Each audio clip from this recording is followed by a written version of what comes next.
እኔ ነግሬያቸው እኔ ለ10 ደቂቃ ፕሮቴስታንት ሁንና የቢልጌት ሀብት ተሰጥቶ የማቱሳላ እድሜ ተሰጥቶ ትኖራለህ ብባል አላደርገውም።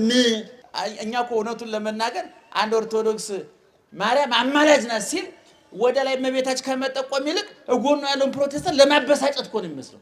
እነሱም ኢየሱስ ጌታ ነው ሲሏቸው ምን ማለታችሁ ነው? ምን አባት አመጣለን? ኢየሱስ ይክበር አይደለም። እኛ ምል ውስጥ ገብተናል፣ እነሱ ምል ውስጥ ገብተዋል። ይሄ አያተርፈንም። ኦርቶዶክሳዊ ተዋሕዶ ቤተክርስቲያን የትምህርቷ ማዕከል ውሃ ልክና መሰረት፣ መደምደሚያና ጉልላት፣ ማሰሪያው ገመዱ፣ ማገናኛው መንገዱ ኢየሱስ ክርስቶስ ነው። ስለዚህ የመጣውን ስናምን ነው የሚመጣውን የምንቀበለው ማለት ነው። እኔ አሁን በእውነቱ ማርያማዊት ተብላ የምትቅም ሴት በምን መለኪያ ስሙ እንደወጣለት በጣም ነው የሚገርመኝ። ጳውሎስ፣ ጴጥሮስ፣ ዮሐንስ የሚባል ካቲካላ ገልባጭ እንዴት ነው ስም የሚወጣለት? እንደው ጎንጤ እርገጤ ከበደ ተብሎ ይጠጣ እንጂ ይሄን የተቀደሰ ስም ይዞ መጠጣት የለበትም። ስለዚህ ብዙን ጊዜ ስማችን ስራችን አይገልጥም። ታውቃላችሁ፣ ማርያም እናንተ ሰፈር ያለችው ናት። ድንግል ማርያም ነው የሚባለው። እንደው መብርሃን ድንግል ማርያም ነው የሚባለው እንጂ እኔ እንኳን ባቅሜ እንደው መጋቢ አዲስ ካልተባልኩ ይከፋኛል። ይገርማችሁ፣ ምንም እኮ የደከምኩበት ነገር የለም። ያለ ማንጠልጠያ አይጠራም፣ ነውር ነው። ይሄ ዘላንነት ይባላል። እኔ ደግሞ አሁን በደረስኩበት ግንዛቤ ስለእመቤታችን ገና መናገር አልጀመርንም። ማርያምን ነው የምላችሁ፣ ገና መናገር አልጀመርንም። መች ተናገርንና? ኢየሱስ ክርስቶስ ትናንትና ዛሬ እስከ ለዘላለም ሕያው ነው። ክብርና ምስጋና ይግባው። አንዳንድ ጊዜ እኔ ምን ይገርማቸው አውሮፕላን ላይ ሆኜ ወደ ውጭ አሜሪካም ካናዳም ስንሄድ ደመናው ሲገባ አውሮፕላኑ ልክ ኮረኮንች እንደገባ መኪና እንትን ይላል፣ እንዲህ ይርገፈገፋል። እኔ እውነት እዛ ላይ ያለው ሃይማኖቴ መሬት ላይ ቢቀጥል ኖሮ ታምር ሰራ ነበር። ግን አውሮፕላኑ ሲያርፍ ወደ ቀደመ ልባችን እንመለሳለን። ልክ ወዲያው ማታ እዛው ተሰልፎ ካርታ ሲጫወት ሰው ድሮ የመጣ እንጂ ቀብሮ የመጣ ይመስል ይገርማቸው ወዲያው ይረሳዋል። እና ይምጣ ይቆይ አቤቱ ቶሎ ና፣ ጨለማውን ግፈፈው፣ እንባችንን፣ ቁስላችንን፣ ስብራታችንን፣ ጉድለታችንን ሙላው። መከራ ውስጥ ነው ያለነው፣ ስቃይ ውስጥ ነው ያለነው ነው።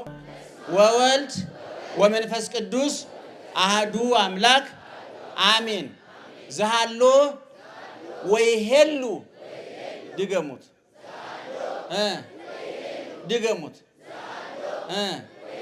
ዘመጻ ወካይበ ይመጽእ።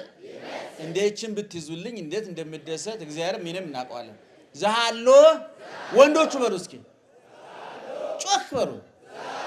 ወይሄሉ ዘሃሎ ወይሄሉ ዘመጻ። ሴቶቹን ያልኩት ዘመጻ ወካይበ ይመጽእ የትምህርታችን ርዕስ ነው። ይሄን መያዝ አለባችሁ። ቅድም ማን እንደሚመጣ ወንድማችን ነግሮናል። እኔ ደግሞ ማን እንደመጣ ነግራችኋለሁ። ቀዳማዊ ልደቱን ነግራችኋለሁ። ደህና መሻችሁ። በቀደም ደብረ ዘይት ነበር። በደብረ ዘይት ምጽአቱን አስበናል። ማን ይመጣል? ኢየሱስ ክርስቶስ ይመጣል። ምን ለማድረግ?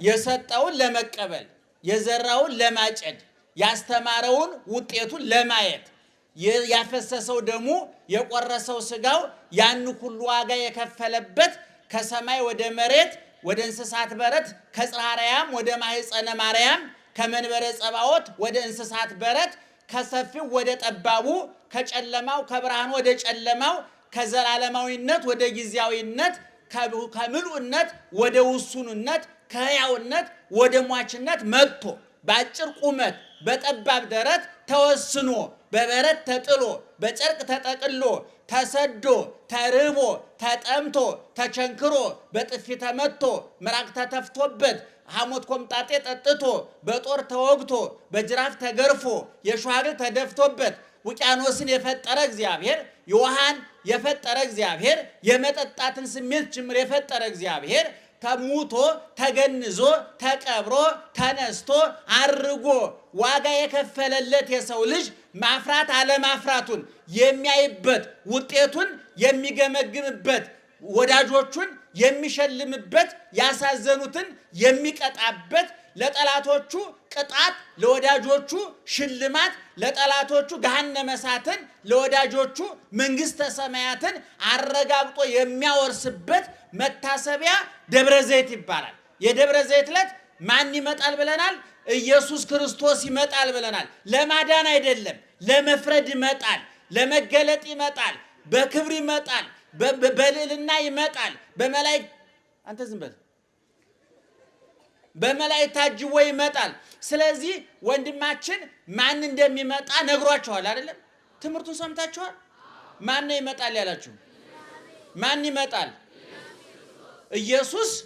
ጮክ ብላችሁ ማን ይመጣል? ማን መጥቶ ነበር? ማን ይመጣል? ማን መጥቶ ነበር? ኢየሱስ ክርስቶስ። ስለዚህ ቅድም የነገርኳችሁ አራት ግሶች አንቀጾች በሰኞ ውዳሴ ማርያም ታላቁ ሊቅ ቅዱስ ኤፍሬም እመቤታችንን ልዕልናዋን ንጽህናዋን ከቅድስናዋ ክብሯን ከልዕልናዋ እናትነቷን ከርኅራኄዋ ጋር አገናኝቶ ዘላለማዊ ድንግልናዋን የመሰከረበት ያስተማረበት በሰኞ ውዳሴ ማርያም ላይ ሰባተኛው መስመር ላይ ያለች ቃል ናት። ቅድም የነገርኳችሁ ዘሃሎ በድጋሚ ወይሄሉ ዘሃሎ ወይሄሉ ዘመጻ ወካይበ ይመጽእ። ዘሃሎ ማለት መጣበት፣ አንተ መጣበት።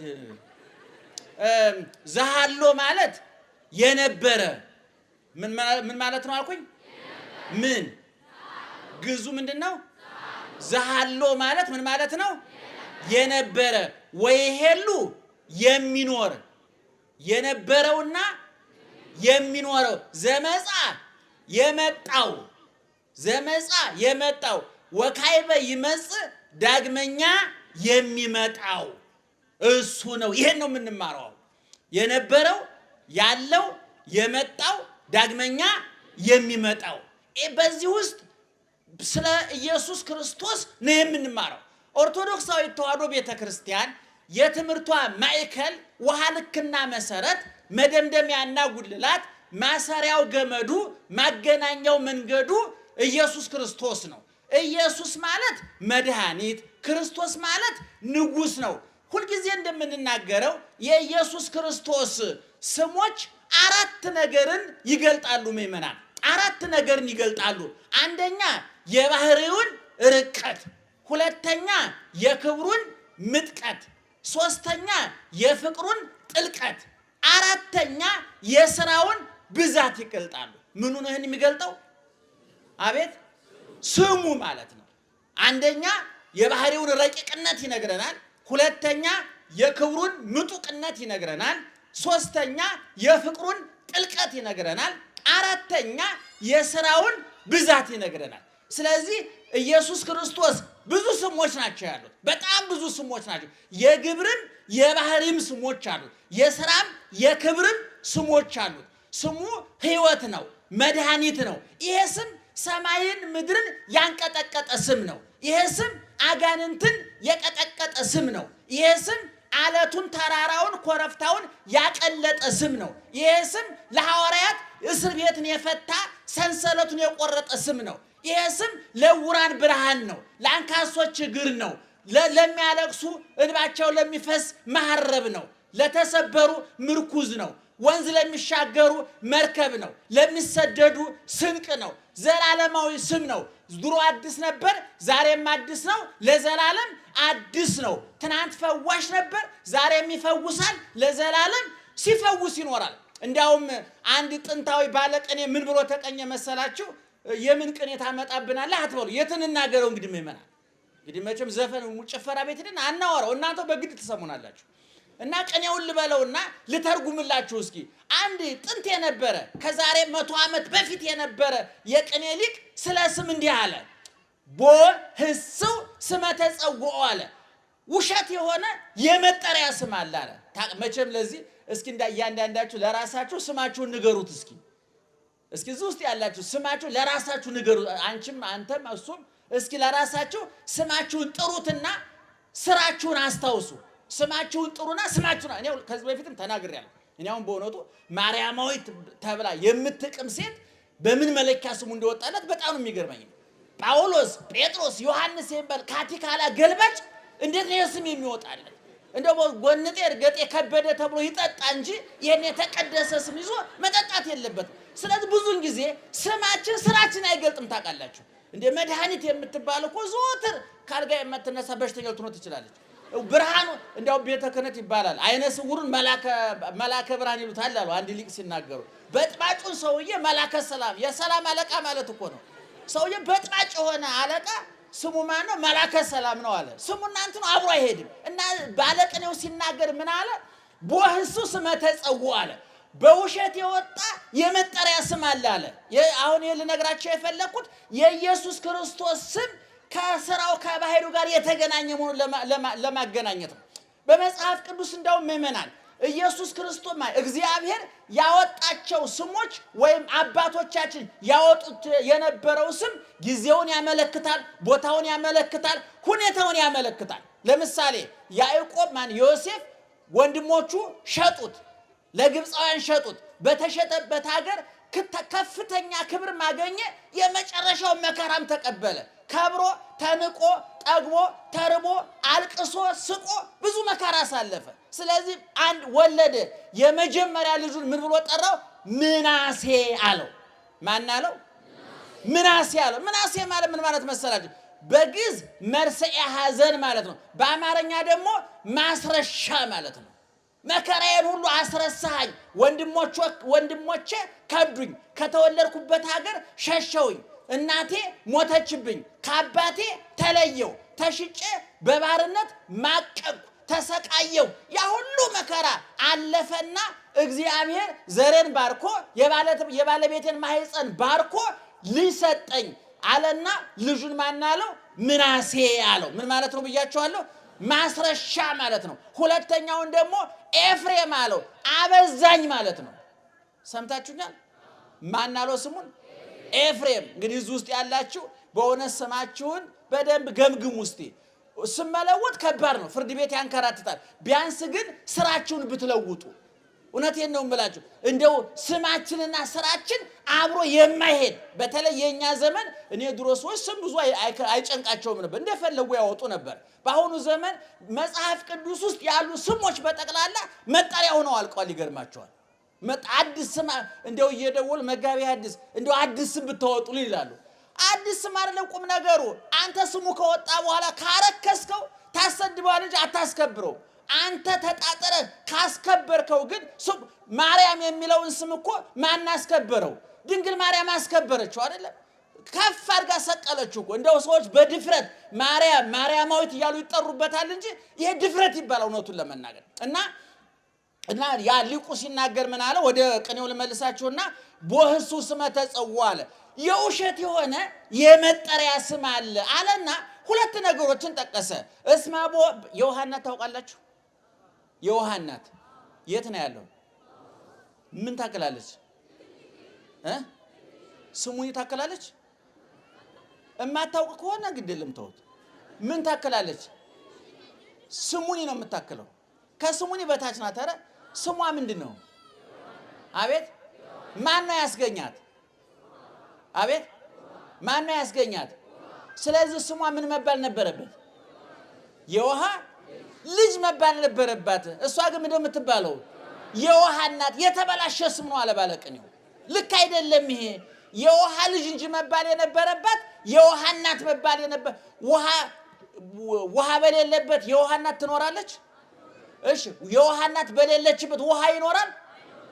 አቤት ይኖራል አይኖርም? ውሃ በሌለበት እሷ ትኖራለች? ስለዚህ ስሟ ማን ነበር መሆን የነበረበት? ስለዚህ ስሟ የተበላሽ አንድ ስም አለ። ሁለተኛ ስም ደግሞ እንዘ ይተወልድ ማየቆርደ ወንዘ ሀደይ ይኩንን ደክመ በፀው ይረስም ማልኮስ አካለ በማቴዎስ ወንጌል ምዕራፍ 27 ላይ ማርቆስ አይደለም ማልኮስ የሚባል የሊቀ ካህናቱ ባሪያ አለ። የሊቀ ካህናቱ አገልጋይ ሰምታችሁኛል። የሊቀ ካህናቱ ባሪያ ነው፣ አገልጋይ ነው፣ የሊቀ ካህናቱ ታዛዥ ነው። ስሙ ግን ማልኮስ የሚባለው ስም ሲተረጎም ወደ አማርኛ ምን ማለት መሰላችሁ? ጌታሁን ማለት ነው። ሰምታችሁኛል። ስሙ ማን ነው? ጌታሁን። ስራው ምንድን ነው? የሊቀ ካህናቱ አገልጋይ ነው። ለምሳሌ የቤተ መንግስቱ ዘበኛ እኮ ስሙ ንጉሱ ሊሆን ይችላል፣ ግን የቤተ መንግስቱ ዘበኛ ነው። ይገርማችኋል። የትልቁ ሆስፒታል ዘበኛ እኮ ዶክተር ሊባል ይችላል ስም እንጥራ ከተባለ። ስለዚህ ይሄ ማልኮስ የሚባለው ሰውዬ ስሙ ጌታሁን ነው። በተግባር ግን ስራው ምንድን ነው? አገልጋይ ነው።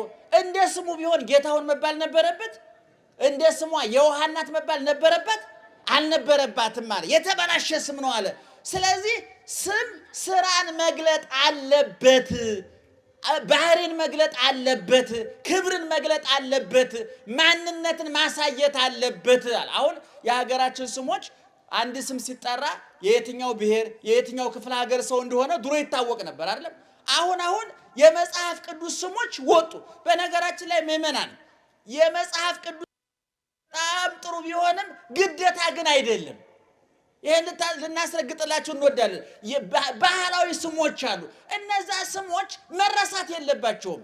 በመጽሐፍ ቅዱስ ስም በግድ ተጠሩ አላለ። እኛ የተባልነው ስማቸውን ወረሱ አልተባልንም፣ ስራቸውን ወረሱ ነው የተባልነው። ቅድም ነግሬያችኋለሁ አይደል? አብርሃም የሚባል አንድ ሰው እንኳን እንግዳ ሊቀበል የሰው ቤት እየሄደ የሚዘርፍ ወሮ በላ አብርሃም ቢባል ድፍረት ነው። እውነቱን ለመናገር እውነቴን ነው የምላችሁ፣ ቅድም እንደተናገርኩት ነው። ስለዚህ ስማችንና ስራችን አብሮ አይሄድም አለና የውሃናት ከውሃ ተገኝታ የውሃናት ተባለች። የተበላሸ ስም ማልኮስ የሊቀ ካህናቱ አገልጋይ ባሪያ ሲሆን ማልኮስ ተባለ። ሶስተኛ ቄሳር ማለት ብርሃን ማለት ነበረ። ነገር ግን ቄሳር ማለት ሰዎችን እያረደ እያነደደ እየገፈፈ እየገረፈ ወደ ጨለማ የሚያወርድ እንኳን ለሌላው ሊያበራ ለራሱ የጨለመበት ሰው ነበር አለ። ቄሳር ማለት እንግዲህ የዮሐናት ተጠቅሳለች፣ ማልኮስ ተጠቅሷል፣ ቄሳር ተጠቅሷል። ይሄን ሁሉ የተበላሸ ስም ዘረዘረና ሊቁ መጨረሻ ላይ ምን አለ? ለድንግልሳ ጽዋኤ ስማ በበንባቡ ሩይ ለመፈለገ እንሰማያ አምጣነ ወልዳ እንቆ ባህሪ። ስሟ ከስራዋ፣ ስራዋ ከጠባይዋ፣ ጠባይዋ ከአኗኗሯ፣ አኗኗሯ ከተፈጥሮዋ ጋራ የተስማማላት የተገናኘላት የተሳሰረላት ውስጧና ውጯ የተናበበላት ነፍሷና ስጋዋ የታረቁላት ሰውነቷ ከእግዚአብሔር የተጣበቀላት ዘላለማዊ እናትነትና ድንግልና በአንድነት የተሰጣት ድንግል ማርያም ግን ስሟና ስራዋ እኩል ነው። እንዴት ደስ ይላል አለ ባለቅኔው። ቅድም የተበላሹ ስሞች ነግሬያችሁ የለ? የተበላሹ የድንግል ማርያም ስም ግን ትክክለኛ ስም ነው አለ። ለምሳሌ መሶብ እንላታለን አለ ድንግል ማርያምን። እንዴ መሶብ የምንላት እኮ ምን ስላስገኘችልን ነው? ከሰማይ የወረደ የምን እንጀራ? የሕይወት እንጀራ እኔ ነኝ አለ አይደለም? ማን ነው? ኢየሱስ ክርስቶስ። ይሄን የሕይወት እንጀራ ያስገኘችልን ማን ናት? ድንግል ማርያም ናት። ስለዚህ መሶብ መባል ይገባታል። የደረቀውን በኃጢአት የደረቀውን ሰውነታችንን ያለመለመውን የሕይወት ዝናም ያስገኘችልን እሷ ናት። ስለዚህ ደመና ተብላለች። ከምድር ወደ ሰማይ ስጋ ወደ ሰማይ የወጣበት መለኮት ወደ ታች የወጣበትን ምስጢር በእሷ ስለተፈጸመ መሰላል ትባላለች። ስለዚህ ስምና ስራ መገናኘት አለበት አለ። ወደ ኢየሱስ ክርስቶስ ስንመለስ ኢየሱስ ማለት መድኃኒት ማለት ነው። በሉት እስኪ አይደለም፣ ስሙን ድገሙት። አሁንም ድገሙት። ምን ማለት ነው? ምን ማለት ነው? መድኃኒት ማለት ነው። እንግዲህ ቅድም እንደነገርኳችሁ ኢየሱስ ክርስቶስ ሁለት ጊዜ ነው የሚመጣው። አንደኛውን መጥቶ አሳልፏል፣ ሁለተኛውን ይመጣል። ዳግም ምጽአት፣ ሁለተኛው ምጽአት ይባላል። መጀመሪያ እንዴት መጣ የሚለው ማየት ያስፈልጋል። የተዋህዶን ምስጢር ለመረዳት የስጋው የሰው መሆኑን ምስጢር ለመረዳት የመዳናችንን ምስጢር ለመረዳት ይመጣል ከሚለው ይልቅ መጥቶ ነበር የሚለውን ማየት ያስፈልጋል። ቅድም በትምህርታችን መነሻ ርዕስ አድርገን የጠቀስነው ከውዳሴ ማርያም ምንድን ነው ያልነው? ዘሃሎ ከዛስ እሰይ እስኪ ድገሙት። ዘሃሎ ወይ ሄሉ ዘሃሎ የነበረው በዮሐንስ ወንጌል ምዕራፍ 1 ቁጥር 1 እና 2 3 ላይ እንዲህ ተብሎ ተጽፏል። በመጀመሪያ ቃል ነበረ፣ ቃልም በእግዚአብሔር ዘንድ ነበረ፣ ቃልም እግዚአብሔር ነበረ ተብሎ ተጽፏል። ሰምታችሁኛል? በመጀመሪያ ማን ነበረ? ማን ነበረ? በማን ዘንድ ነበረ? ቃል ራሱ ማን ነበረ? ቃል ራሱ ማን ነበረ? ወይም በግልባጩ እግዚአብሔር ማን ነበረ?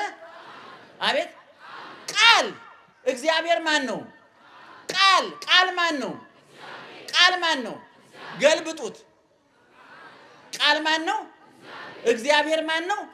በመጀመሪያ ሰማይና ምድርን ማን ፈጠረ? ማን ፈጠረ?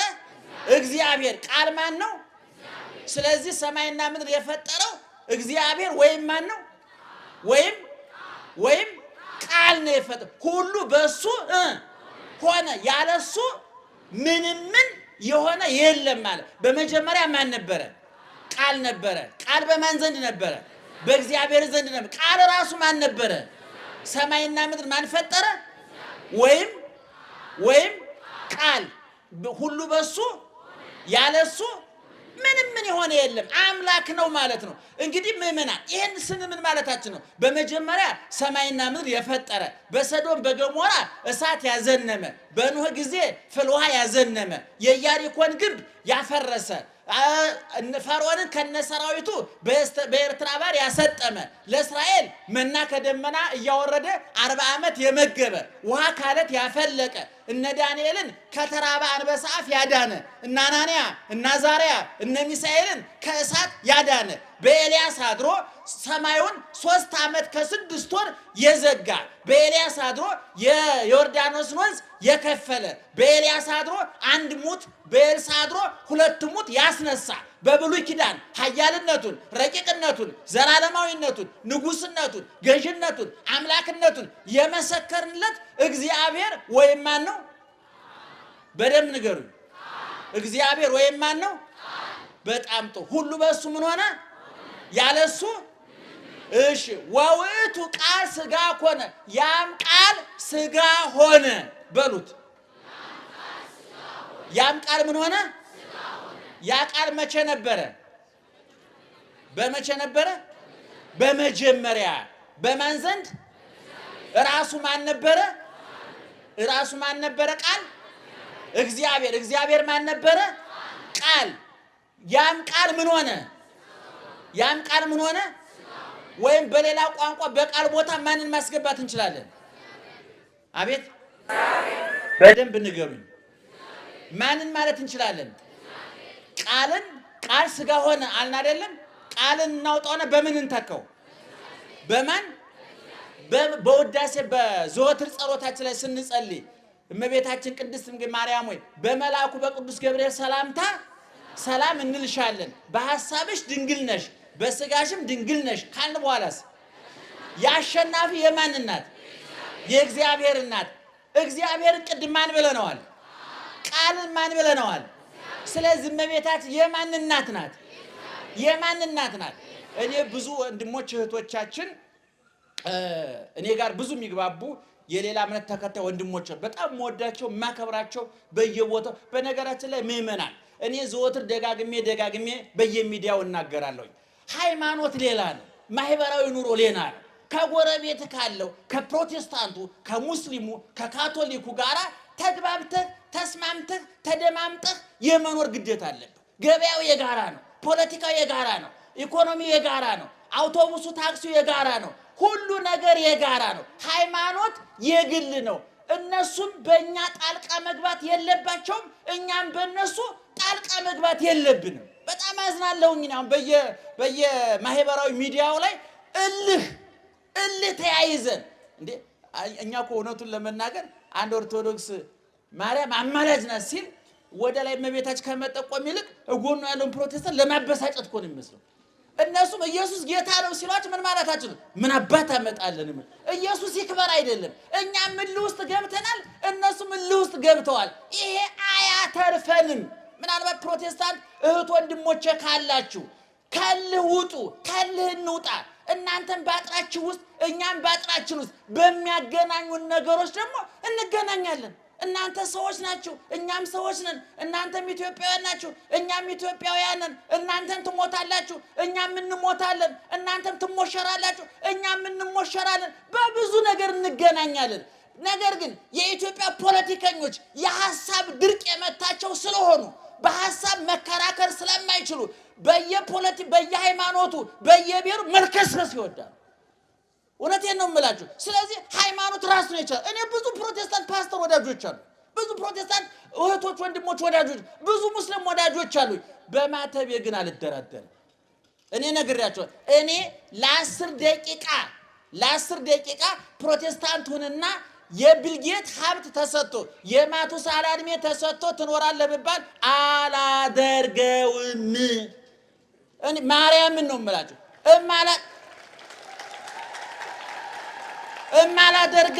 እማላደርገው ፕሮቴስታንቶች ወንድሞችን ስለምጠላ አይደለም፣ ሃይማኖቴን ጠንቅቄ ስለማውቀው ነው። አምነዋለሁ፣ ያመንኩትን አውቀዋለሁ። ቅዱስ ጳውሎስ እንዳለው ያመነውን እናውቃለን። እኛ ያወቅነውን አናምንም፣ ያመነውን ግን እናውቃለን። ያወቀውን የሚያምን ሳይንቲስት ነው። ታውቃላችሁ አይደል? ሳይንቲስቶች ያወቁት ነው የሚያምኑት። እኛ ግን ያመነውን ነው የምናውቀው አይደል? እግዚአብሔር እናምነዋለን፣ እናውቀዋለን። እስኪ ንገሩኝ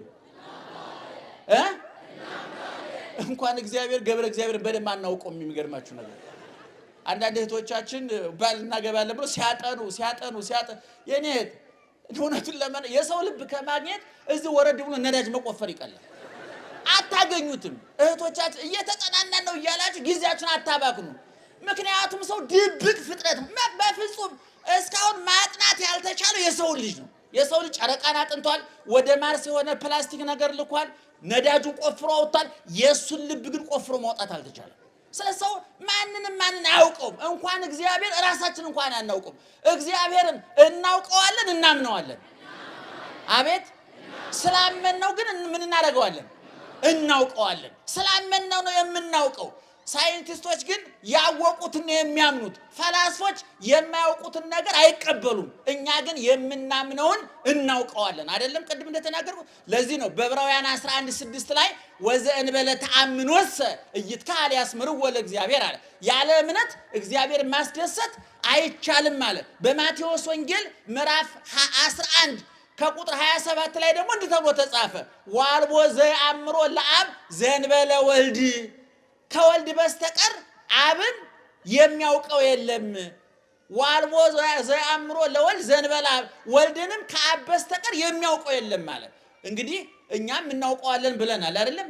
አብ ወልድን የሚያውቅበት ወልድ አብን የሚያውቅበት የባህሪ መገናዘብና እኛ የምንረዳው አንድ አይነት አይደለም እንዴ።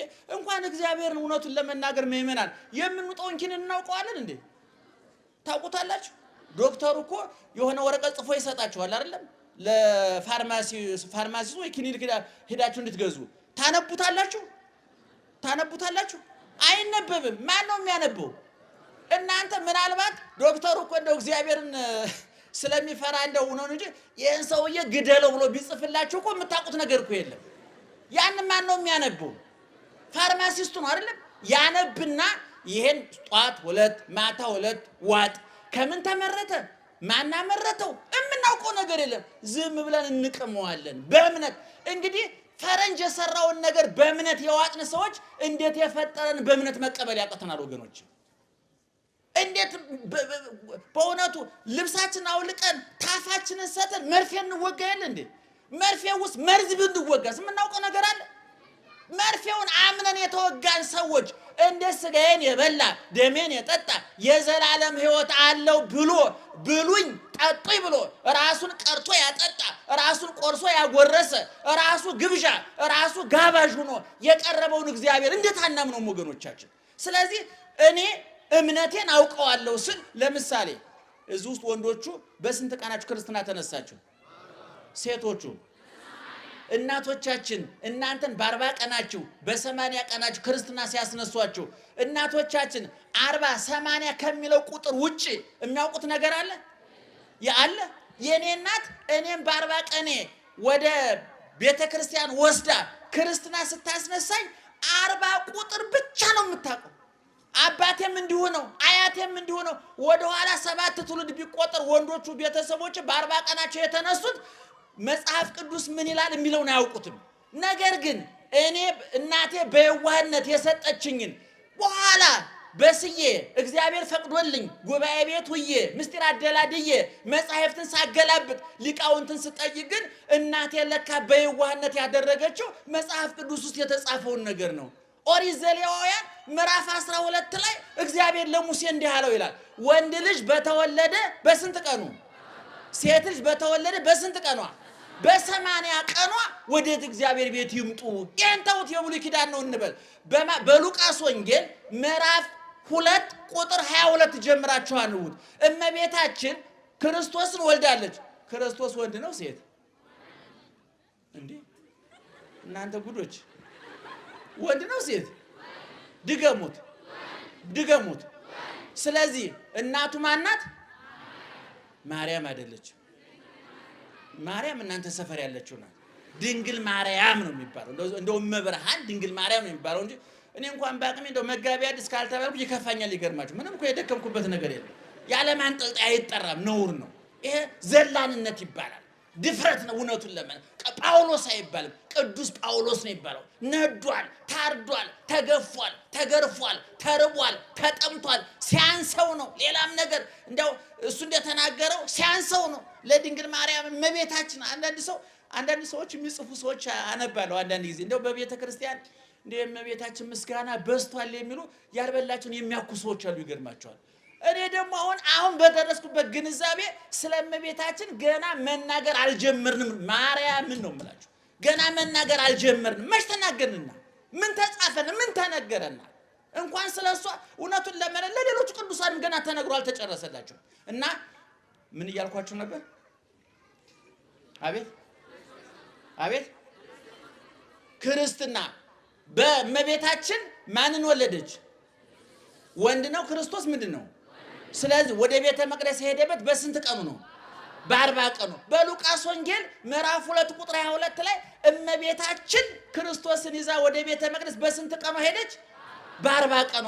የኔ እናት ሳታውቀው እናቷን ድንግል ማርያምን መስላለች ማለት እኮ ነው። እኔንም ከክርስቶስ ጋር አመሳስላኛለች ማለት ነው። ስለዚህ እናቴ በየዋህነት ያደረገችውን እኔ በእውቀት አረጋግጬ ዘግቼ ነው የተቀመጥኩት። እኔ ብዙ መጻሕፍት አነባለሁ። እኔ ፕሮቴስታንቶች ወንድሞች የሚጽፉት እናነባለን፣ ፍልስፍናው እናነባለን፣ ስለ ሙስሊም የሚጻፈው እናነባለን፣ ስለ ፖለቲካው እናነባለን።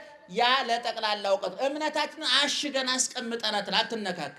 የማይንቀሳቀስ በጀት ይባላል በባንክ ቤት ታውቃላችሁ? የማይንቀሳቀስ ገንዘብ አለ። ያይንቀሳቀስም ወለድ አይጠየቅበትም። ይሄ ወለድ የለውም። ጥሬውን አስቀምጠን ዘግተናል። ተዋህዶን በልባችን አትመን ተቀምጠናል።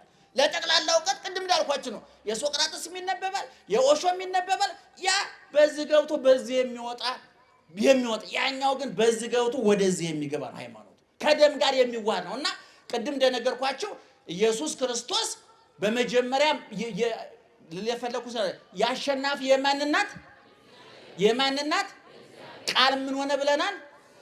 አቤት ስጋ ሆነ። ስለዚህ እመቤታችን የእግዚአብሔር እናት ትባላለች አትባልም? መጻሕፍቱ ያግዙናል አያግዙንም? በመጀመሪያ ማን ነበረ? ቃል በማን ዘንድ ነበረ? ቃል ማን ነበረ? ቃል ምን ሆነ? ስጋ ሆነ። ቃል ማን ነው ብለናል? ቃል ምን ሆነ ብለናል?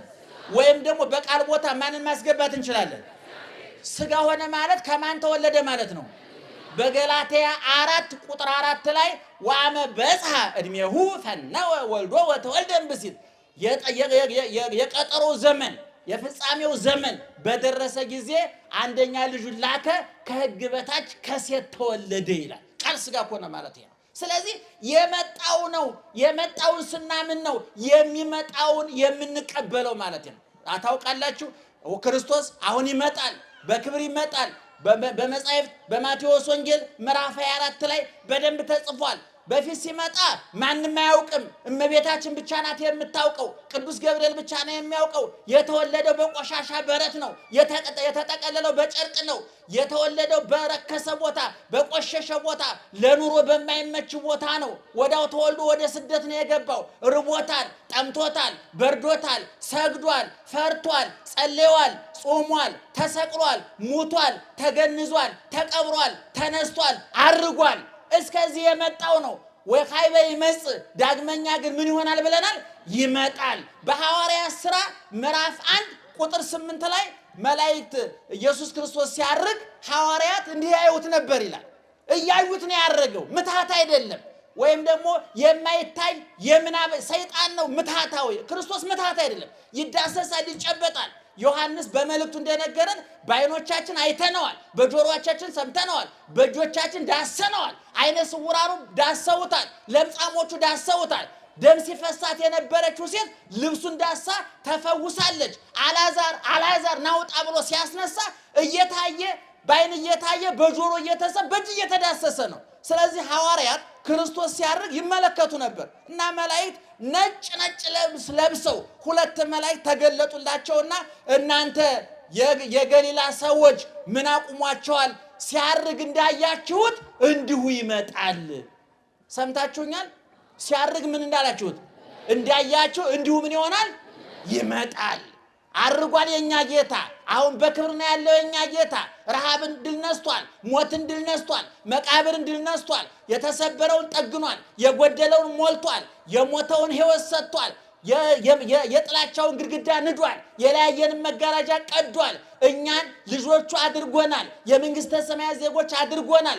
የትንሣኤ ልጆች፣ የሕይወት ልጆች፣ የንጉሠ ነገሥቱ የጌቶቹ ጌታ፣ ምድርና ሰማይን የሚያንቀጠቅጠው ሕይወትን የሚለውጠው ልጆቹ የእሱ ልጆች አድርጎናል። ይሄ ጌታ መልሶ ምን ይሆናል? ይመጣል። ማንን ለመውሰድ? ማንን ለመውሰድ? እኛን አባታችን ሆይ ብለንስ የት የምትኖር? በሰማይ አሁን አባታችን የት ነው የሚኖረው? በሰማይ። እንዴት አይነት ኩራት ነው ወገኖቼ! እንዴት አይነት ትምክህት ነው መሰላችሁ! ከዚህ የበለጠ ምን ኩራት አለ? በአባታችን ሆይ የት የምትኖር? በማቴዎስ ወንጌል ምዕራፍ 6 ቁጥር 5 ላይ ያለ ቃል ነው ይሄ። ቅዱስ ጳውሎስ ደግሞ በፊልጵስዩስ 3:20 ላይ ደግሞ እንዲህ አለ፣ እኛስ ሀገራችን የት ነው አለ? በሰማይ። ሀገራችን የት ነው? በሰማይ። ብዙ ሰው እዛ ሀገር ያለው መስሎት ይራኮታል፣ ይገርማቸዋል። ይሄኛውማ በሳጥን እየተጠቀለልኩ እኮ አሸዋው ነቀረ እኮ ቃለቀ እኮ አከተመኩ። የኛ ሀገራችን የት ነው? አባታችን የሚኖረው የት ነው? እንግዲህ ሀገራችን በሰማይ ከሆነ ዜግነታችን ምንድነው ማለት ነው? አባታችን የት ነው የሚኖረው? አባታችን ሰማያዊ ከሆነ እኛ ምንድነን? አባታችን ዘላለማዊ ከሆነ እኛ ምንድነን? በዮሐንስ ወንጌል ምዕራፍ 14 ቁጥር 19 ላይ እንዲህ አለ ባለቤቱ፣ ወበከመ አነ ሕያው ከማሁ አንትሙኒ ተሐዩ፣ እኔ ሕያው ነኝና እናንተ ምን ትሆናላችሁ አለ? ሕያዋን ናችሁ አለ። በቆሮንቶስ 15 ላይ ደግሞ እንደው ሙሉ ታነባላችሁ ማታ ማታ። እስኪ የምታነቡ አጨብጭቡ።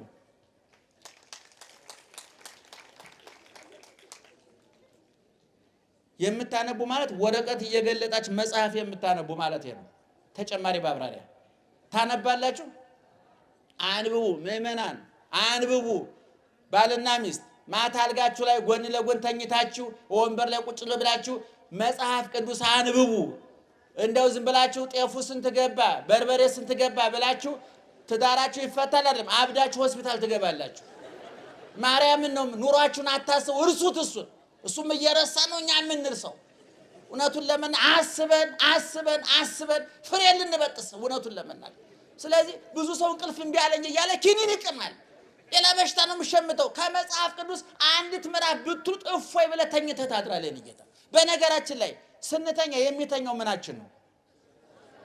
አቤት እስኪ ያሳዩኝ። የቱ ነው? ይሄ ነው። ሰው የሚተኛው ከየት በላይ ነው? ከዚህ ሰው የሚባለው የቱ ነው? በነገራችን ላይ አቤት ከዚህ በላይ ነው። ሰምታችኋል። ባለፈውም ተናግሬያለሁ። የዛሬ ዓመት 2 ዓመት በቴሌቪዥን አይደለም መታወቂያችን ላይ የሚለጠፈው ምንድን ነው? ሆዳችን ነው? እግራችን ነው? ምናችን የሚለጠፈው? ከዚህ በላይ ከዚህ በታች ተጎታች ነትሬ በለው ይሄ እህል መጫኛ ነው። ትልቁን መኪና የሚነዱ ሹፌሮች የት ነው የሚቀመጡት? ከኋላ 400 ኩንታል ጭኖ ግን ሹፌሩ ያለ የት ነው? ሞተሩ ጋር ጋቤና። ይሄ ጋቤና የሰው ልጅ ይሄ ነው። ከዚህ በታች ያለው ቆሎም ቂጣም ውሃም ሻይም ጭነህ የምትንቀሳቀስበት ነው። ሌላ ምንም ተአምር እኮ የለውም። ይገርማችኋል። ትናንት ነግራችሁ የለ የተሸከምነው እኮ መጋዘን ተሸከምነው የምንንቀሳቀሰው ይህል መጋዘን። ይገርማችሁ የውሃ ታንከር እዚህ ውስጥ አለ። ይህል መጋዘን አለ። ይሄ ስለ ሰው የሚባለው ከየት በላይ ነው? አቤት ከዚህ በላይ ነው። ስለዚህ አባታችን ሆይ የት የምትኖር ማንን እንመስላለን እኛ?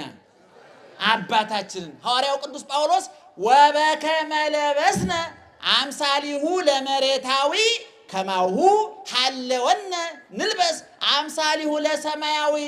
በአዳም መሬታውያን እንደሆን በክርስቶስ ደግሞ ምን ሆነናል? ሰማያውያን። በአዳም የጨለማ ልጆች ተብለን ነበር፣ በክርስቶስስ የብርሃን ልጆች። በአዳም የሞት ልጆች ተብለን ነበር፣ በክርስቶስስ የሕይወት ልጆች። በአዳም ወደ መቃብር ወርደን ነበረ፣ በክርስቶስስ ወደ ሰማይ ወጣን፣ ይዞን ወጣ።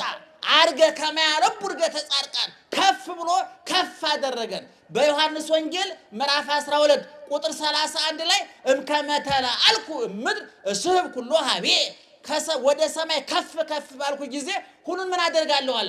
ወደ እኔ ስባለሁ አለ። ስለዚህ አባታችን ማን ነው? የት ነው የሚኖረው? እኛ የት ነው የምንኖረው? መቼ? ስለዚህ አንድ ልጅ አባቱ ሰማያዊ ከሆነ መኩራት አለበት የለበትም? አለብን። አትሳቀቁ፣ አትሸማቀቁ፣ አንገት አትድፉ። ወጀቡ፣ ማይበሉ፣ ትርምሱ፣ ግርግሩ አያስደንግጣችሁ ምእመናን።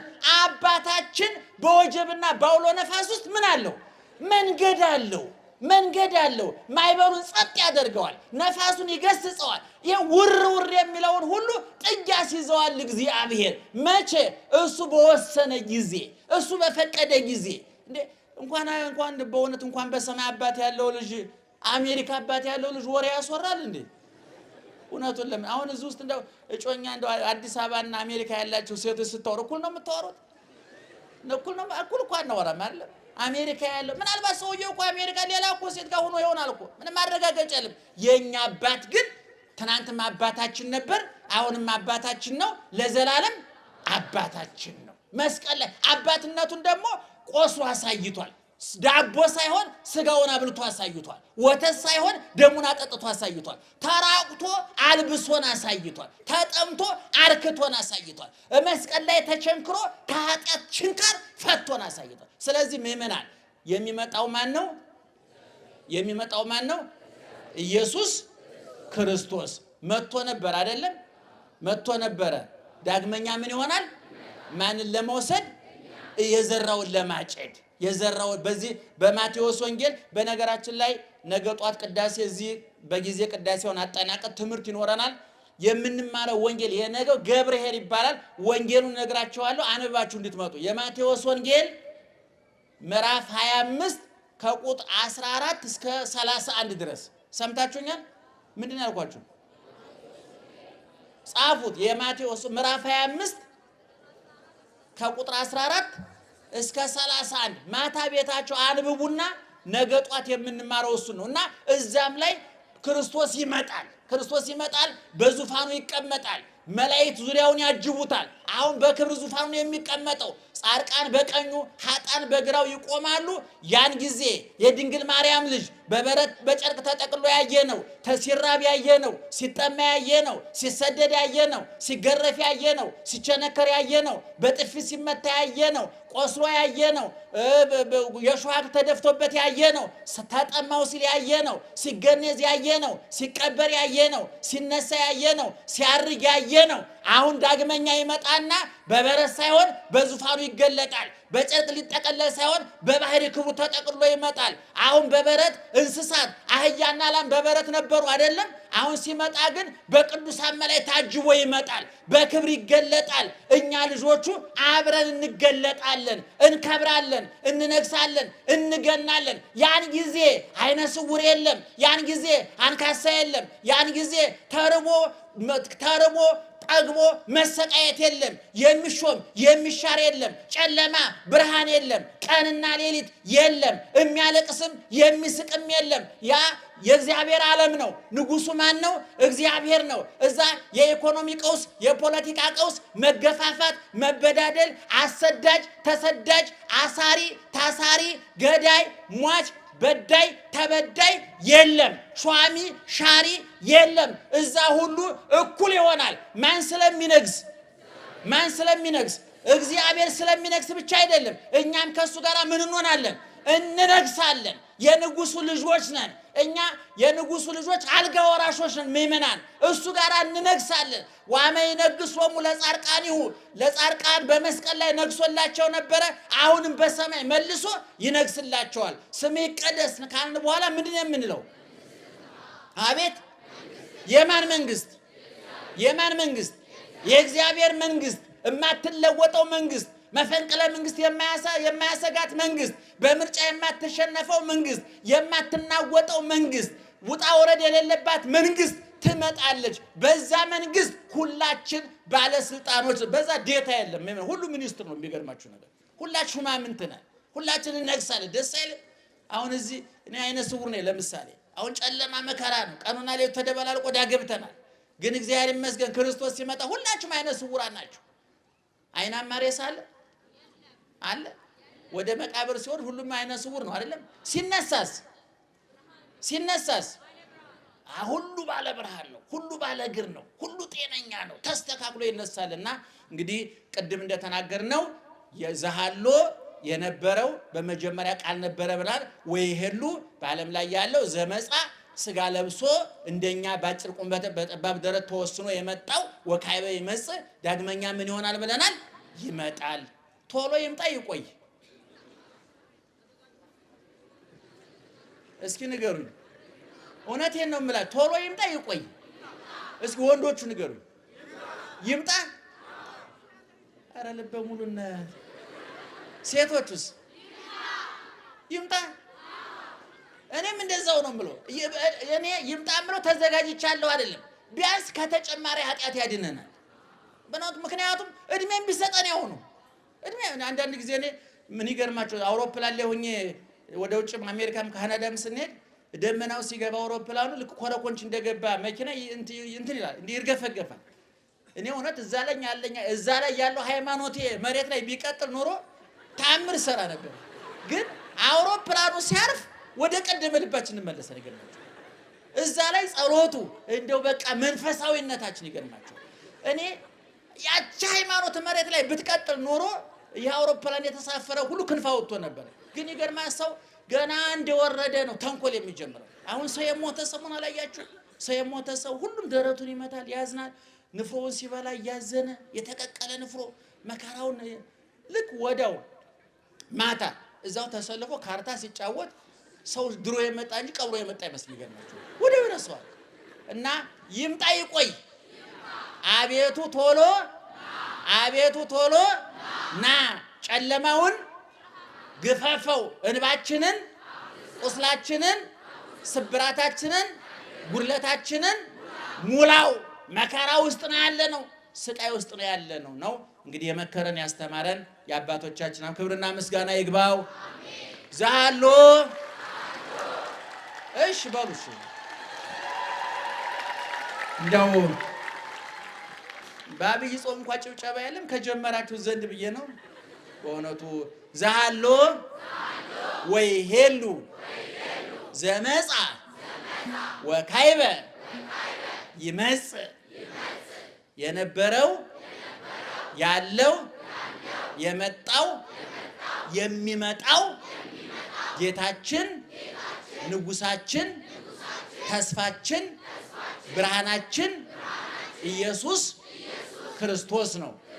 ኢየሱስ ክርስቶስ ትናንትና ዛሬ እስከ ለዘላለም ሕያው ነው። ክብርና ምስጋና ይግባው። እንግዲህ ትናንትና አንድ ነገር ተናግረን ነበር አይደለም? ምንና ምን አቀናጅተን እንጥለቅ ብያቸዋለሁ። ነገሩኝ ምንና ምን ትናንት የነበራችሁ ሁለት ነገር እናቀናጅ ብያለሁ፣ እናጋባ ብያለሁ አይደለም?